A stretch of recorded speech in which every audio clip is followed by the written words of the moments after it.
à travers les anniversaires et aujourd'hui, hein, c'est un anniversaire qu'on célèbre. Rénal vient de. Ah, Rénal est malade, il vient de me texter. Je pense qu'à 10h05, on s'en rend compte. Mais bon. Alors, bonjour Rénal, à distance. On est content que tu nous suis. Et repose-toi, mon frère. Ça a l'air fort, hein? Oui, ça a l'air fort. Correct? Oui, c'est correct. Alors, bon matin. L'extrême. Ouais. Alors, on peut souhaiter la salutation à Rénal et aux autres. Je sais qu'aujourd'hui, hein, dans cette fête de Noël, plusieurs sont dans les familles, sont à l'extérieur, certains nous suivent à distance, certains nous disent, ben même, c'est pas la fête de Noël exactement. Et puis, c'est vrai, on ne sait pas exactement le jour exact. Ça a été mis dans ce moment-là d'une façon particulière. Mais il y a un bon côté qui est important de se rappeler, hein, la fête de la naissance de notre Sauveur Jésus-Christ. Il y a un côté qui est bon. Je pense que lorsqu'on regarde dans l'histoire de l'Église, il y a eu des dérapages. Il y a eu des dérapages qu'on a élevés d'une façon disproportionnée, la fête de la naissance de Jésus, à un point tel qu'on s'est mis à adorer des choses de ces symboles qui en découlaient, à adorer même Marie, la maman de Jésus, et ça a été une élévation. Et du côté du protestantisme, on est allé pour vouloir équilibrer, puis dire, attends une minute, c'est pas une raison d'adoration, de culte pour des choses telles que des serviteurs, des servants du Seigneur Jésus, mais il y a un côté qui est important dans se rappeler le sens de pourquoi c'est un élément qui est incroyable. Pourquoi que la naissance de Jésus est important? Et bien que dans l'Église, hein, les églises protestantes, l'accent est mis sur la crucifixion, hein, sur la fête de Pâques, qui est très important, mais la fête de Noël se connectent et se rattachent ensemble. Deux moments incroyables. Et on est dans notre série, hein, de la joie de Noël, les deux pieds sur terre et les yeux vers le ciel. Et dans Apocalypse chapitre 5, ça nous apporte à réfléchir à travers, encore une fois, un éclat de ce qui se passe ou ce qui va se passer dans le ciel, à travers ce petit éclat-là de ce qu'on peut voir, de redéfinir notre raison, redéfinir, de comprendre notre motivation à célébrer Noël. Puis vous savez, aujourd'hui, hein, on en parlait il y a quelques semaines avec Gaston, hein, il y a comme un débat qu'on veut annuler Noël, on veut enlever cette fête ou enlever tout ce qui est sens religieux, et parce qu'il y a une idée de christianisme, hein, de la réalité d'un Dieu, puis que de Jésus, on veut anéantir tout ce qui est référence à cela. Donc, c'est un débat au Canada.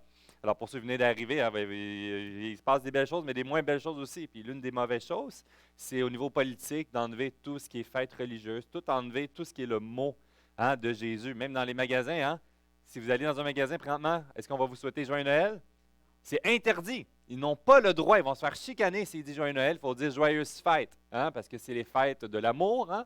Aujourd'hui, on fête la fête de la famille. On fête, c'est la joie. Mais de quoi?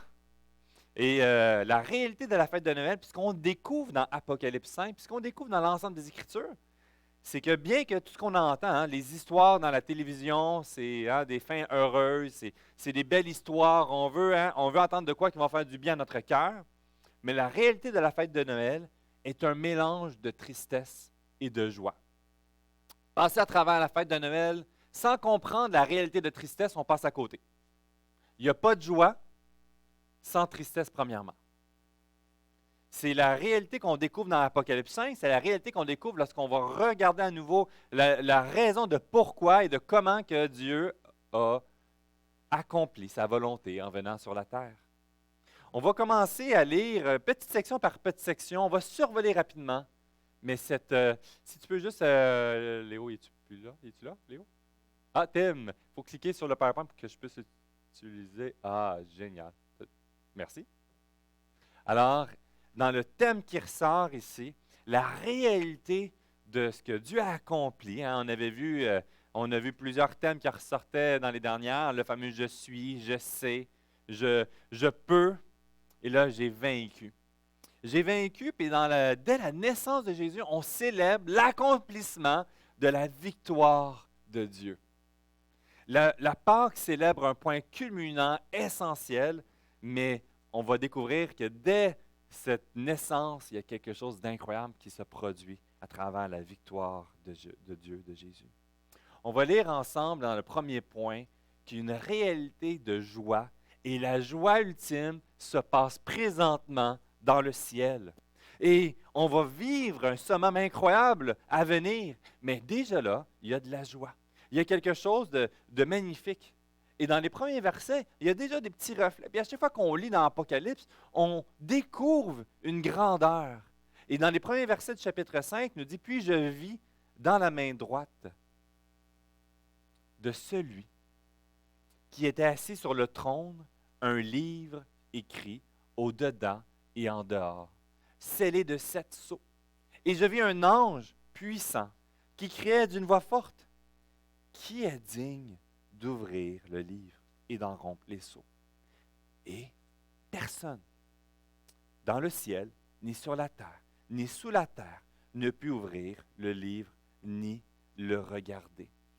Alors, on est dans ce survol-là qu'on voit à travers la révélation qui est communiquée ici, à travers, on parlait de l'ouverture la semaine dernière, des 7 sceaux du rouleau.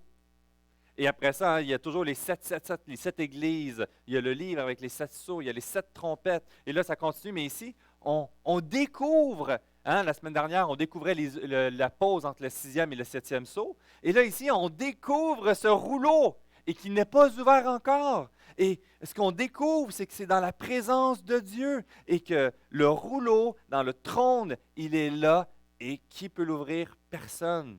Mais on découvre, juste avant de découvrir dans cet élément-là, la grandeur du lieu que ça se passe. C'est dans la présence de Dieu. C'est dans la présence du Dieu glorieux. C'est dans le lieu, puis quand on survole les Apocalypse, puis qu'on survole les prophéties dans l'Ancien Testament, c'est le lieu où la gloire de Dieu émane. C'est le lieu où ce Dieu saint et parfait habite. Où tous ceux qui sont dans sa présence sont dans l'émerveillement. Et ceux qui sont élevés, qui sont pris de la terre pour amener pour une révélation, il y a cette crainte qui est produite, de contempler la grandeur de Dieu. Il y a un côté de majesté. Il y a un aspect de royauté. Il y a un aspect de lumière. Et dans la beauté du ciel, ça apporte dans cette réalité-là de la lumière parfaite. Ça met en contraste à travers la noirceur de notre monde aujourd'hui. La réalité d'aujourd'hui, puis on a célébré un service funéraire cette semaine, et c'était un mélange de paix à travers ce que Bertrand avait confessé de sa confiance et de la paix qu'il avait, c'est qu'il avait accepté notre Seigneur Jésus comme son sauveur personnel, et que c'était sur cette paix-là qu'il pouvait se reposer et mourir. Mais ultimement, ce qu'on découvre, c'est que dans le cœur de plusieurs et dans les témoignages des gens dans le service, il y avait beaucoup de tristesse. Il y en avait certains qui ont été brassés aussi dans la peur. Certains ont partagé, qui ont des nuits blanches dans la famille et le besoin de lire la Bible pour trouver une réponse, pour calmer cette tristesse, cette souffrance. Et dans la réalité qu'on découvre, c'est que pour nous, comme jeune enfant, ce matin, un jeune enfant qui s'est levé à 3 heures parce qu'il avait peur dans le noir. Ceux qui ont déjà eu des enfants, vous savez de quoi je parle. Ceux que vous allez avoir bientôt, vous allez découvrir de quoi je parle. Mais il y a une réalité qui a un beau côté à travers ça parce que c'est vrai que la noirceur fait peur.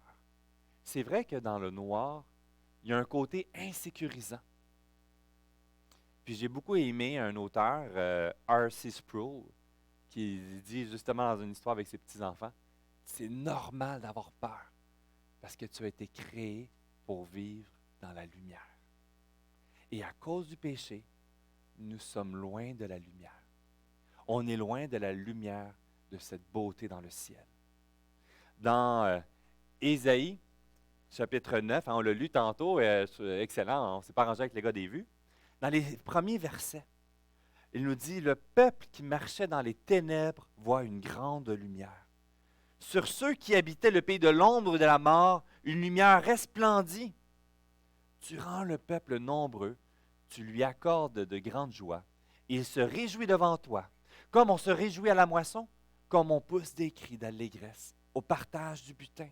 Car le joug qu'il pesait sur lui, le fardeau, le poids, le bâton qui frappait son dos, la verge de celui qui l'opprimait, tu les brises comme à la journée de mendiant. Car toute chaussure qu'on porte dans la mêlée, et tout vêtement guerrier roulé dans le sang, seront livrés aux flammes pour être dévorés par le feu. Car un enfant est né, un fils nous est donné, et la domination reposera sur son épaule. On l'appellera admirable, conseiller, Dieu puissant, Père éternel, prince de la paix. Cette lumière, et à travers la fête de Noël, on contemple un éclat de la lumière du ciel qui est venu sur terre, dans la fragilité d'un enfant. Il y a une beauté du ciel qu'on ne comprend pas aujourd'hui. Que même si tu as accepté le Seigneur comme ton sauveur personnel, on ne l'a pas goûté. Et on s'émerveille de petits éclats. Et c'est rien de comparable à ce qui a lieu et à ce qu'on va vivre un jour. À travers la fête de Noël, cet éclat qu'on voit dans Ésaïe chapitre 9 est venu dans le monde, dans cette lumière. Et ça produit toute cette joie. Dans cette réalité de cette lumière, dans la présence de Dieu, et ce lieu, puis qu'on voit souvent, qu'est-ce qu'on entend à travers les anges, comment ils réagissent autour, est-ce qu'ils attendent, ils s'ennuient? Ils sont poussés par l'adoration. Ils adorent devant le trône de Dieu. Ceux qui sont devant cette présence produisent cet émerveillement. Est-ce que la fête de Noël est une fête qui est plate? Non. Ça nous rappelle celui qui est venu et de où il vient. Il est sorti du trône. Il est descendu de ce lieu de beauté du ciel. Il y a un élément d'incroyable, de magnificence, et c'est dans lequel qu'il désire nous y amener. Et ça va produire en nous cette adoration. Et regardez dans le livre d'Apocalypse, tous les intervenants, les anges, la grandeur, l'imposition, les vieillards, les hommes et les femmes, de toute langue, de toute nation, de robes blanches, vont crier, adorer et célébrer la gloire de ce Dieu. Il y a une beauté qui est présente ici, dans les cieux célestes, et qui réside sur le trône, il y a Dieu. Mais on découvre à travers ce trône qu'il y a aussi le lion de Juda. Dans le lion de Juda, et dans les informations qui en ressortent, il y a des richesses dans l'Ancien Testament, on découvre la Trinité qui règne dans les cieux. On découvre la Trinité qui opère dans les cieux. On découvre dans ce chapitre qu'il y a Christ et le Père et qu'ils sont en relation ensemble. Et on a ces éclats qu'on va découvrir par la suite dans cette relation et l'impact dans le sens de Noël. L'un des psaumes importants à découvrir dans ce contexte, c'est le psaume 89. Dans le psaume... je l'ai déplacé. Ici. OK. Alors, dans le psaume 89, on découvre donc les cieux célèbrent tes merveilles. Ô Éternel, et ta fidélité dans l'assemblée des saints. Car qui dans le ciel peut se comparer à l'Éternel qui est semblable à toi parmi les fils de Dieu? Dieu est terrible dans la grande assemblée des saints. Il est redoutable pour ceux qui l'entourent. L'Éternel, Dieu des armées, qui est comme toi puissant, ô Éternel, ta fidélité t'environne. Tu domptes l'orgueil de la mer. Quand les flots se soulèvent, tu les apaises. Tu écraseras l'Égypte comme un cadavre. Tu dispersas tes ennemis par la puissance de ton bras. C'est à toi qu'appartient les cieux et la terre. C'est toi qui as fondé le monde et c'est toi et tout ce qui en renferme. Tu as créé le nord et le midi, le Tabor et l'Hermon se réjouissent à ton nom. Ton bras est puissant, ta main est forte, ta droite est élevée. La justice et l'équité sont la base de ton trône. La bonté et la fidélité sont devant ta face. Ce qu'on découvre, c'est qu'on voit la grandeur de Dieu qui est dans les cieux, la grandeur de Dieu qui règne, la grandeur de Dieu qui contrôle toutes choses. Et on a vu, il y a les premières fois qu'on a parlé dans le Je suis, on a mis en lumière ce que Apocalypse nous enseigne sur l'œuvre de l'imposteur. Satan qui tente à faire une imitation du règne de Dieu, mais d'une façon imparfaite, qui tente à usurper la gloire qui revient à Dieu, puis à vouloir se l'approprier, à vouloir faire croire que lui est au contrôle des choses, et c'est folie. Et que, ultimement, des cieux, tout est parfait et lumière. Dieu n'a pas besoin de quelque chose sur la terre pour son plaisir. Tout est magnificence dans les cieux. Il a la pleine puissance, il a la pleine autorité et sa gloire n'est pas affectée par la rébellion de l'humanité. Il y a un côté qui est parfait et l'histoire aurait pu se terminer là. Il aurait pu détruire la création à cause de la désobéissance et la rébellion. Parce qu'il est entièrement suffisant dans sa personne. Les anges le célèbrent, le servent et l'adorent. Il y a de quoi de magnifique qu'on ne goûte pas aujourd'hui. Et sa venue sur terre n'était pas afin de pouvoir récupérer la joie qu'il avait perdue. Il était suffisant. Mais on découvre ce Dieu saint et glorieux qui est suffisant, qui, par sa propre présence dans la Trinité, est assez. Et on va découvrir un œuvre incroyable qu'il va décider de s'abaisser et de venir sur la terre. Et c'est la réalité qu'à travers la joie qu'on peut découvrir dans le ciel, il y a une tristesse qui est venue entacher toute l'une des créations qu'il a accomplies. Et la tristesse qui est produite par le péché. Et ce qu'on découvre à travers Christ, le lion de Juda, un côté de royauté dans la présence du Père,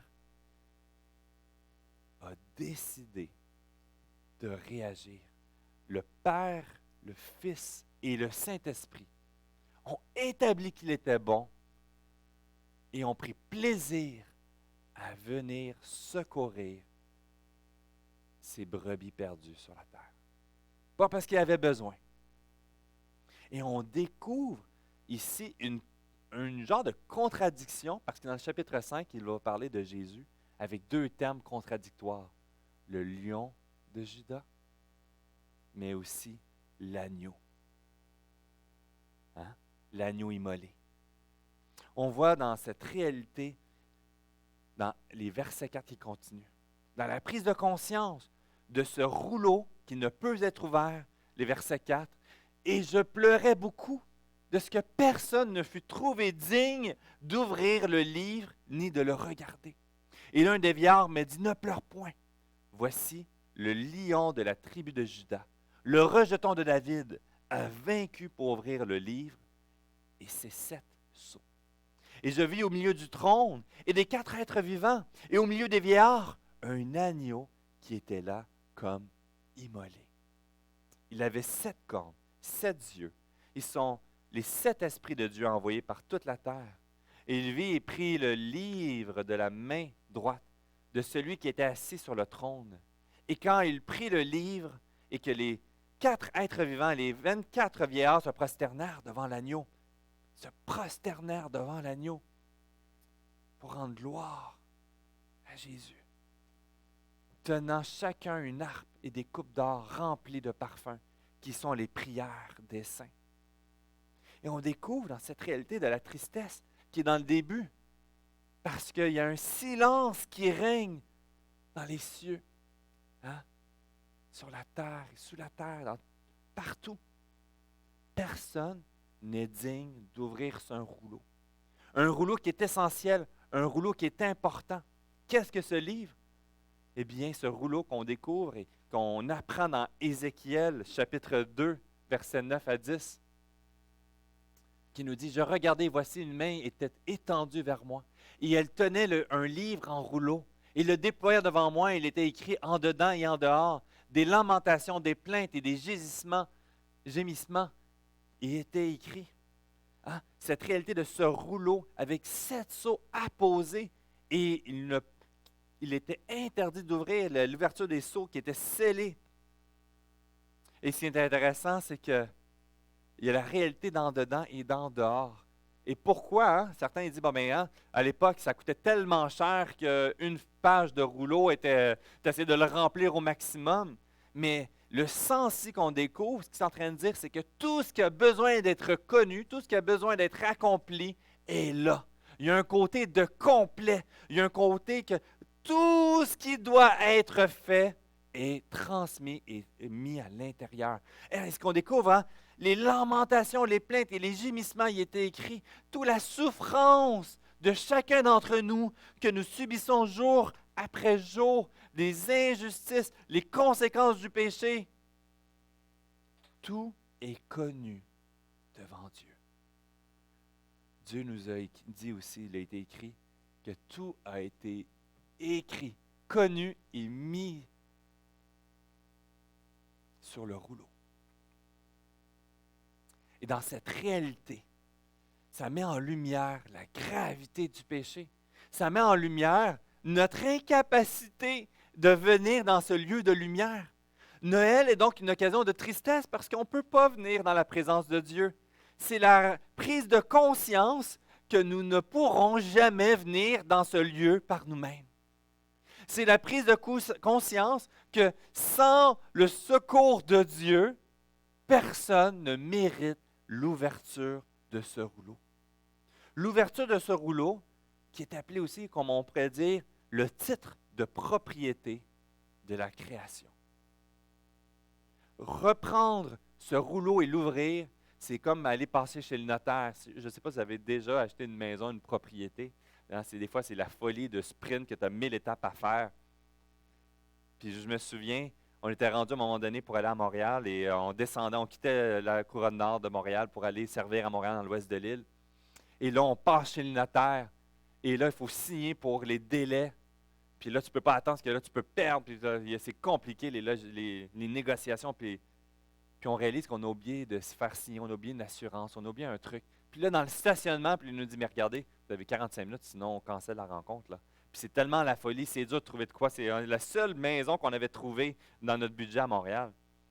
Et là, on est dans le stationnement en train de courir, se dépêcher, parce que si tu n'as pas l'acte notarié, on passe à côté, la maison ne nous appartient pas.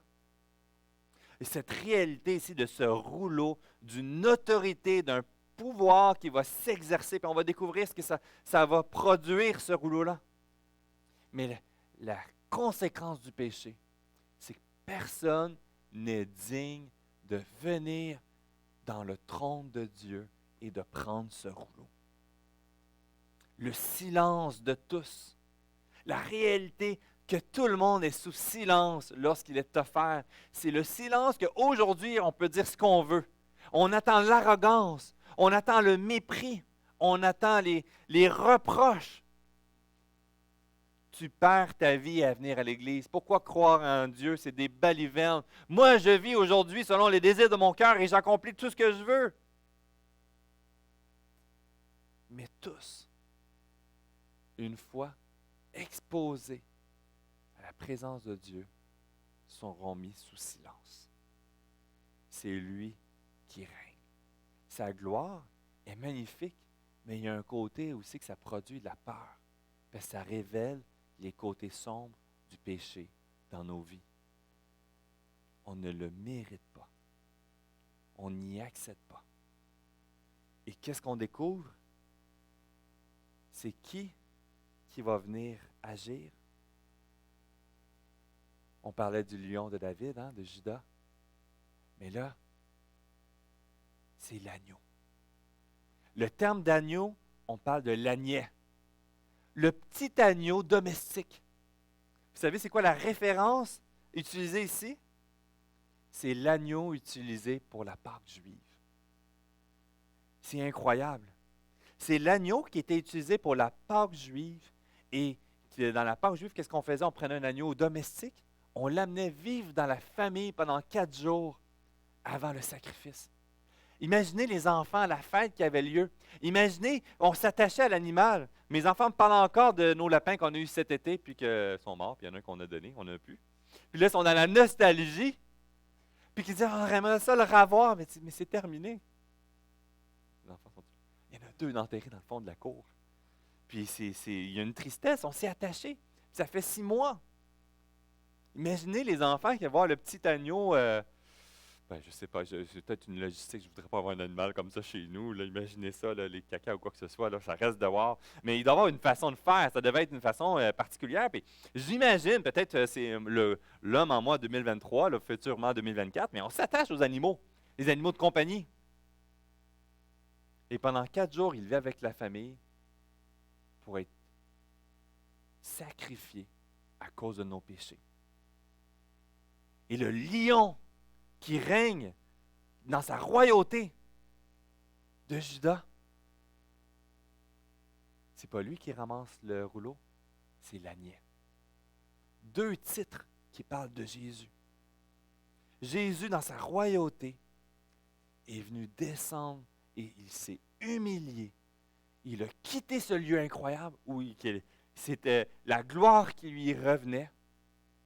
Qu'on découvre ici, qu'il se prosternait devant lui pour l'adorer.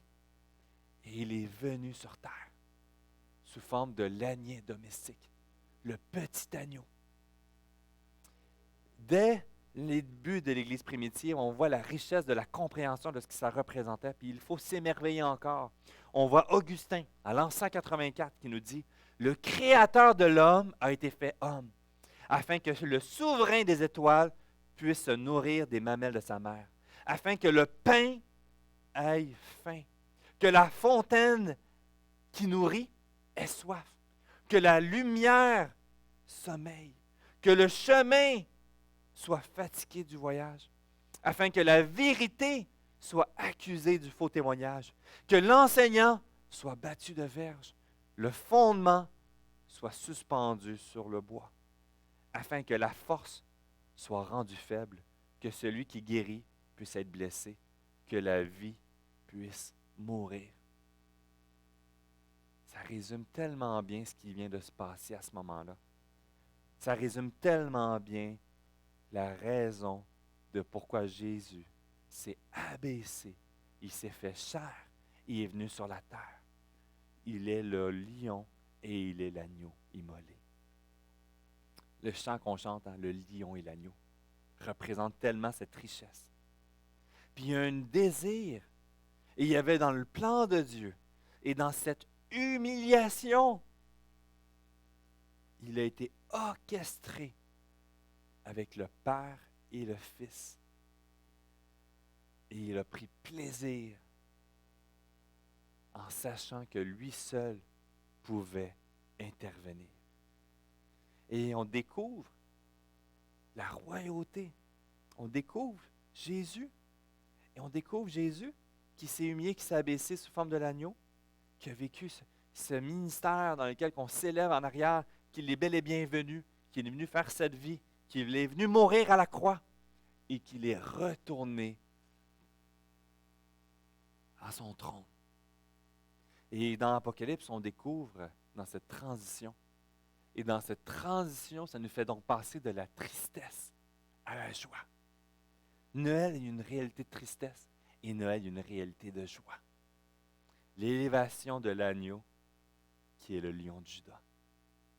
Et qu'est-ce que ça produit dans la prise de ce rouleau par l'agneau? Il chantait un cantique nouveau en disant « Tu es digne de prendre le livre et d'en ouvrir les sceaux, car tu as été immolé, tu as été racheté pour Dieu par ton sang des hommes, de toute tribu, de toute langue, de tout peuple, de toute nation. Tu as fait d'eux un royaume et des sacrificateurs pour notre Dieu. Ils régneront sur terre. » Je regardais et j'entendis la voix de beaucoup d'anges autour du trône et des êtres vivants et des vieillards, et leur nombre était des myriades, des myriades, des milliers. Ils disaient d'une voix forte, « L'agneau a été immolé qui a été immolé est digne de recevoir la puissance, la richesse, la sagesse, la force, l'honneur, la gloire et la louange. Cet agneau, encore une fois, qui démontre la divinité de Christ, que c'est à lui qui revient la gloire et la louange, qui est l'agneau immolé, et toutes les créatures qui sont dans le ciel, sur la terre, sous la mer, qui se trouvent. Je les entendis qui disaient, à celui qui est assis sur le trône et à l'agneau, soit la gloire, la louange, l'honneur, la force, au siècle des siècles. Et les quatre êtres vivants disaient, Amen! Et les vieillards se prosternèrent et les adorèrent. On découvre ici, dans cette richesse de ce que ça produit, la prise, quand il prend le rouleau, le débordement d'adoration, le débordement de la louange, le débordement de la gloire qui revient à Jésus l'agneau et à Dieu le Père, quand on découvre les deux qui sont ici. Et on découvre qu'il passe du lion à l'agneau. Et là, les deux sont présents dans Apocalypse 5. Il est le lion et il est l'agneau. Ce n'est pas deux personnes distinctes, c'est la même personne. C'est Christ à travers deux fonctions dans lesquelles il est venu accomplir. Et on découvre ici que Dieu aime la force du lion de Juda. Il est digne aux yeux de Dieu d'ouvrir les rouleaux de l'histoire, de dérouler les derniers jours. On découvre ici, dans le verset 6, au milieu du trône était l'agneau. On découvre que l'agneau, par la suite, quand il prend le rouleau, il était situé où? À la droite. Il exerçait ce qu'il est en train d'exercer aujourd'hui même, le rôle d'avocat pour chacun d'entre nous. Aujourd'hui même, par le fait qu'il s'est humilié, s'est abaissé, qu'il s'est fait chair et qu'il est venu sur la terre et qu'il a accompli cette vie parfaite et qu'il a vaincu le péché et qu'il est remonté dans son royaume, sur son trône et qu'il est à la droite du Père, il exerce le rôle d'avocat pour ses enfants rachetés par le sang précieux versé à la croix. Et lorsque le sceau est pris, le rouleau est pris, on le découvre que maintenant, dans l'Apocalypse qui va suivre, il est assis sur le trône. Christ, par cette humiliation, il est venu reprendre ce qui lui était dû. Il est venu pour mettre en évidence que le petit royaume de Satan n'est rien d'autre qu'illusion dans lequel que Satan veut faire croire. Il est venu prendre ceux qui étaient de la marque de l'ennemi, qu'il était sous lui, esclaves du péché. Il est venu en arracher pour les remettre sous le sceau du Père. On découvre cet agneau à travers l'incarnation, à travers son humiliation et à travers cette mort et la résurrection, qu'il est maintenant sur le trône et les enfants vont venir jour après jour se venir auprès de lui et rendre la gloire qui lui revient. On célèbre avec tristesse, j'espère, mais avec joie. Tristesse parce que c'est à cause de notre péché que Christ est venu sur la terre. Pas de tristesse, on ne prend pas conscience de la grandeur de Noël. Le rouleau, à ce moment-là, lorsqu'il est dans les mains de Jésus, il vient de reprendre le titre de propriété. Puis c'est intéressant, parce qu'il y en a un qui ne voulait pas ça. Il y en a un qui ne désirait pas ça. Et c'était qui? L'imposteur, Satan.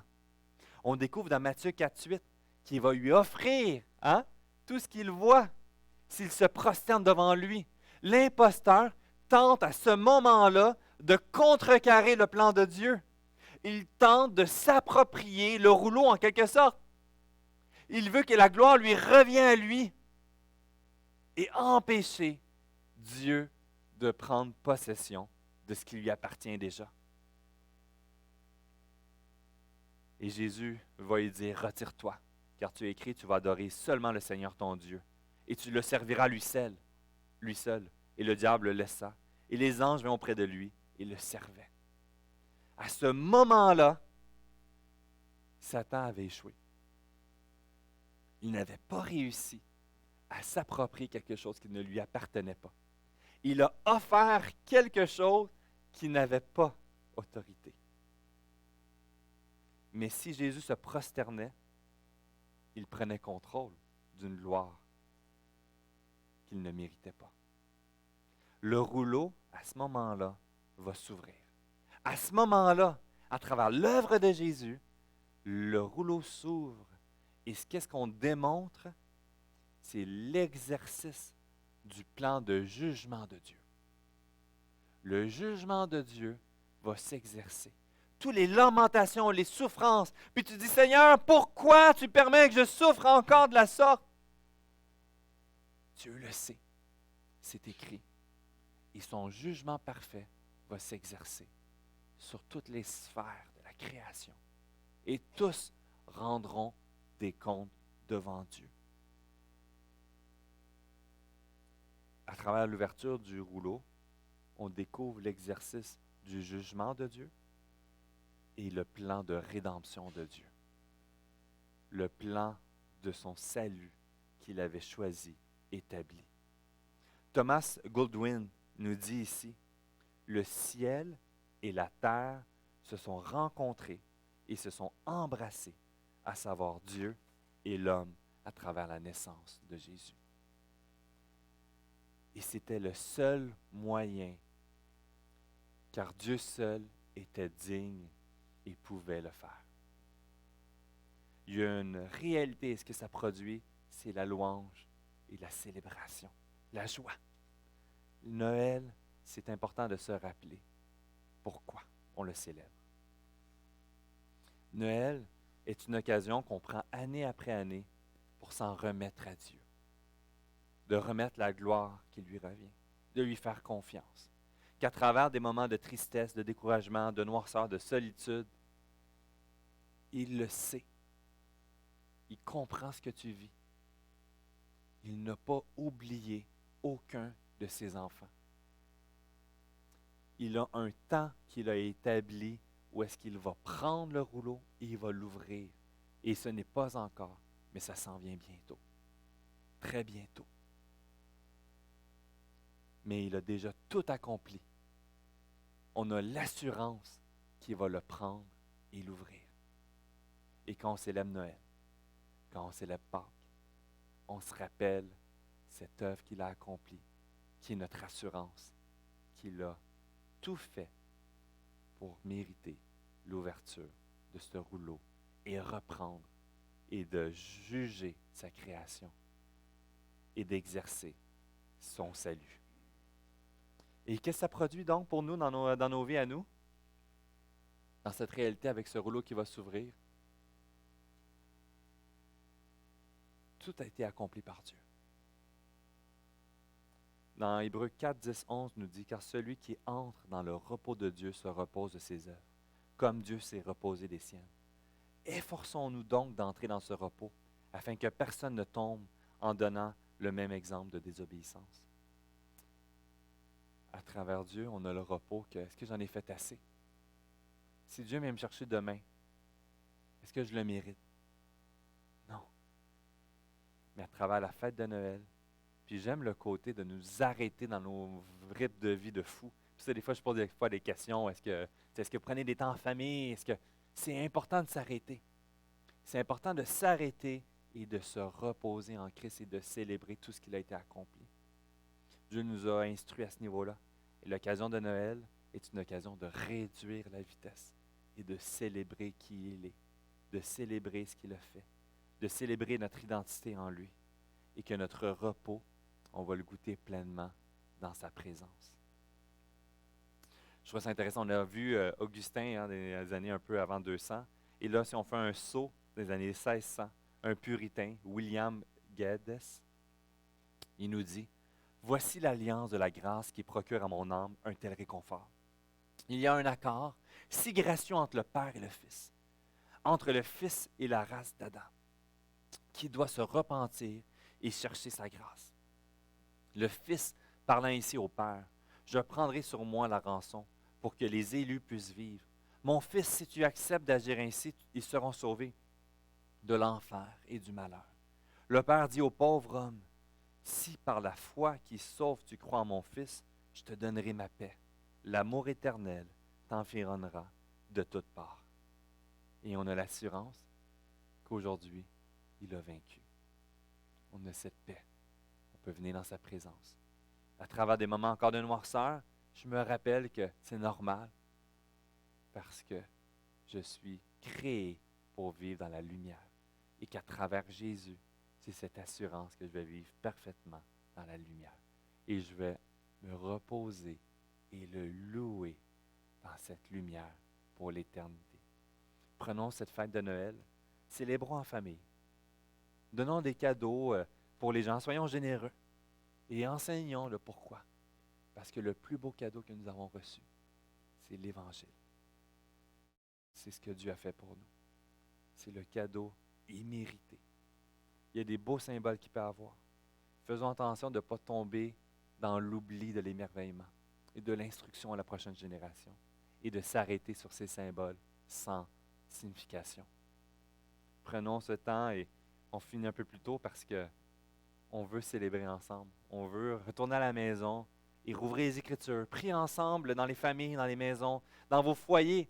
Vous êtes appelés à être des ambassadeurs de cette bonne nouvelle, de cette lumière que tous pourraient goûter si on accepte Jésus comme notre sauveur personnel. Je vais inviter l'équipe de louange. On va avoir un petit café, il va y avoir des petites collations avant de partir. Partez pas trop vite, prenez le temps de vous acquérir les uns les autres. Si votre tourtière est sur le bord de brûler au four, là, on vous aime quand même, là, partez. Mais louons-le, levons-nous ensemble et dans ce dernier chant, de célébrer la naissance